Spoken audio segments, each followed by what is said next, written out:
Bismillahirrahmanirrahim. Assalamualaikum warahmatullahi wabarakatuh.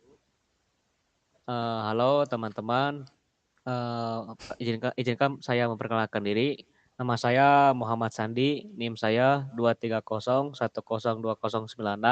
Di sini saya tidak sendirian, di sini saya ditemani oleh 3 rekan teman saya.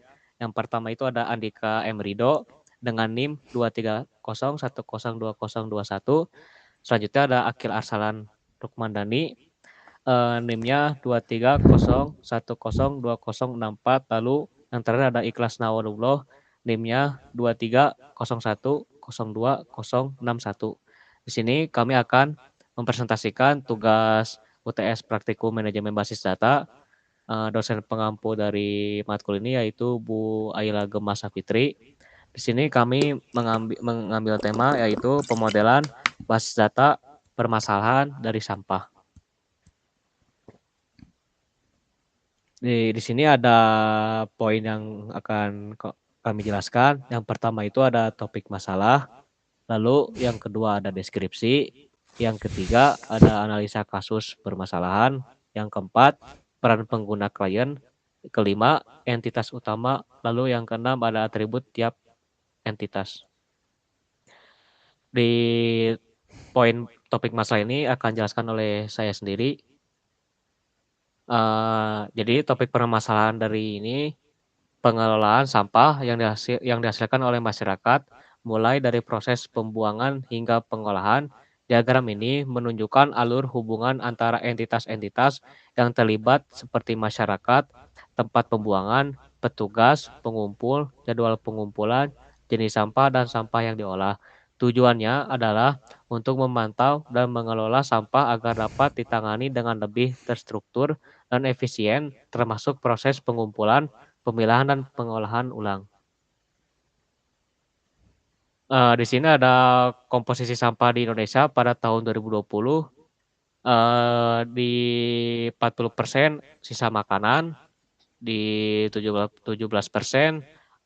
plastik, di 14% kayu ranting dan daun, 12% ada kain logam dan lain-lain, di 10% ada kertas karton, lalu di 7% ada lainnya. Kebalik, Bang. I know, bro. Baik, Kagok. Di poin kedua ini ada deskripsi. Deskripsi ini, diagram ERD ini dirancang untuk mendukung pengembangan suatu sistem informasi yang bertujuan mengoptimalkan pengelolaan sampah dengan memodelkan entitas dan relasi yang ada. Sistem ini diharapkan dapat membantu dalam perencanaan pengumpulan sampah, pemantauan volume sampah, dan evaluasi kerja petugas pengumpul sampah. Selain itu, diagram ini juga dapat digunakan sebagai dasar untuk mengembangkan fitur-fitur tambahan seperti pelaporan data sampah, analisis jenis sampah, dan perencanaan pengelolaan sampah yang lebih berkelanjutan. Lalu di poin ketiga ini, analisa kasus akan dijelaskan oleh rekan saya, Andika M. Rido. Baik, untuk analisa kasus.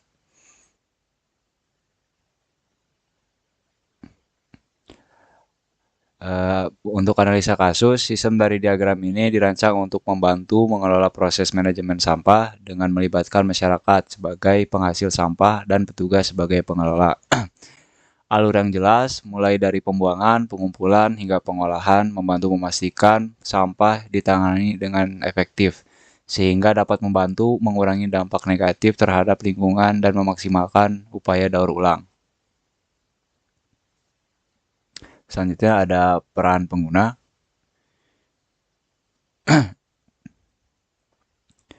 Di sini ada beberapa peran pengguna. Yang pertama ada masyarakat.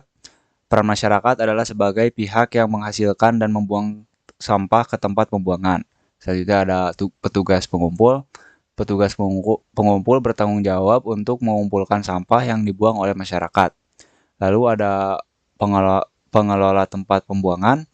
Pengelola tempat pembuangan mengatur lokasi pembuangan, kapasitas, dan memastikan tempat pembuangan cukup menampung sampah dari masyarakat. Lalu ada pengolahan sampah.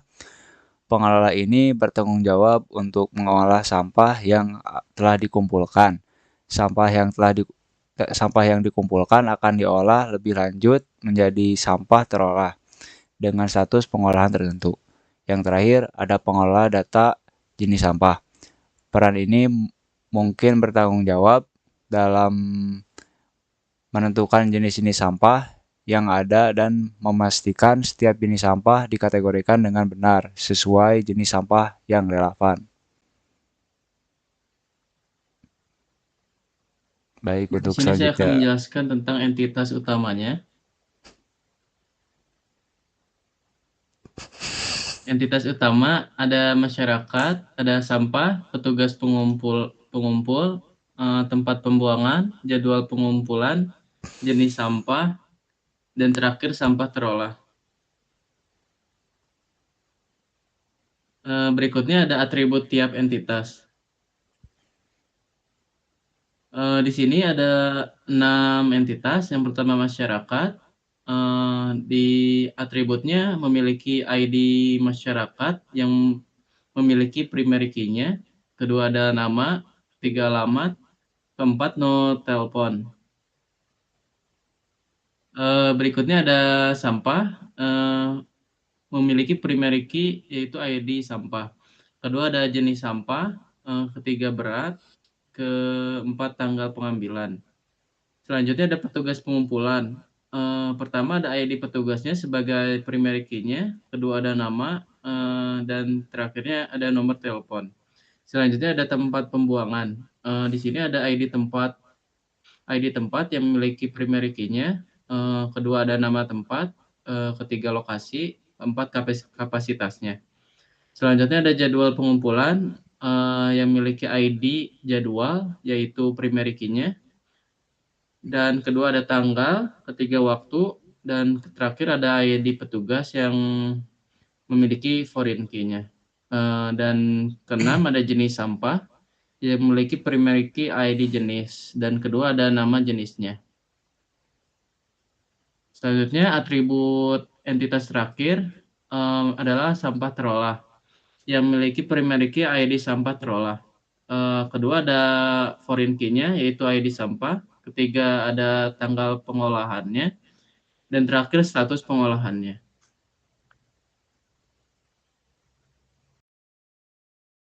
Di sini saya akan menjelaskan pemodelan logis dari studi kasus permasalahan sampah. Sesuai yang telah dijelaskan oleh rekan saya sebelumnya, terdapat ada 7 entitas. Yang pertama ada masyarakat, sampah, petugas pengumpul, tempat pembuangan, sampah terolah, jenis sampah, dan jadwal pengumpulan. Entitas pertama yaitu masyarakat terdiri dari 4 atribut. Atribut pertama yaitu ID masyarakat sebagai primary key, selanjutnya nama, alamat, dan nomor telepon. Entitas kedua yaitu sampah, ada 4 atribut. Yang pertama ada ID sampah sebagai primary key, selanjutnya ada jenis sampah, berat sampah, dan tanggal pengambilan. Entitas yang ketiga yaitu petugas pengumpul, terdapat 3 atribut. Atribut yang pertama yaitu ID petugas sebagai primary key, selanjutnya nama dan nomor telepon. Entitas keempat yaitu tempat pembuangan, terdapat 4 atribut. Yang pertama ada ID tempat sebagai primary key, selanjutnya ada nama tempat, lokasi, dan kapasitas. Entitas kelima yaitu sampah terolah, terdiri dari 4 atribut. Atribut yang pertama yaitu ID sampah terolah sebagai primary key, ID sampah sebagai foreign key, tanggal pengolahan, dan status pengolahan. Entitas keenam yaitu jenis sampah, terdiri dari 2 atribut. Atribut yang pertama yaitu ID jenis sebagai primary key, yang kedua yaitu jenis sampah. Dan yang terakhir, entitas jadwal pengumpulan terdiri dari 4 atribut. Atribut yang pertama yaitu ID jadwal sebagai primary key, selanjutnya ada tanggal, waktu, dan ID petugas sebagai foreign key. Selanjutnya di sini saya akan menjelaskan relasinya dari entitas masyarakat ke sampah yaitu one to many. Apabila dijabarkan, satu masyarakat membuang banyak sampah dan banyak sampah dapat dihasilkan oleh satu masyarakat. Selanjutnya, relasi sampah ke petugas pengumpul, yaitu relasinya many to one. Jadi apabila dijabarkan, banyak sampah dapat ditarik oleh satu petugas pengumpul. Petugas pengumpul mengumpulkan banyak sampah. Selanjutnya, relasi dari tugas pengumpul ke jadwal pengumpulan, yaitu relasinya many to one. Apabila dijabarkan, petugas pengumpul mengumpulkan sampah diatur oleh satu jadwal pengumpulan.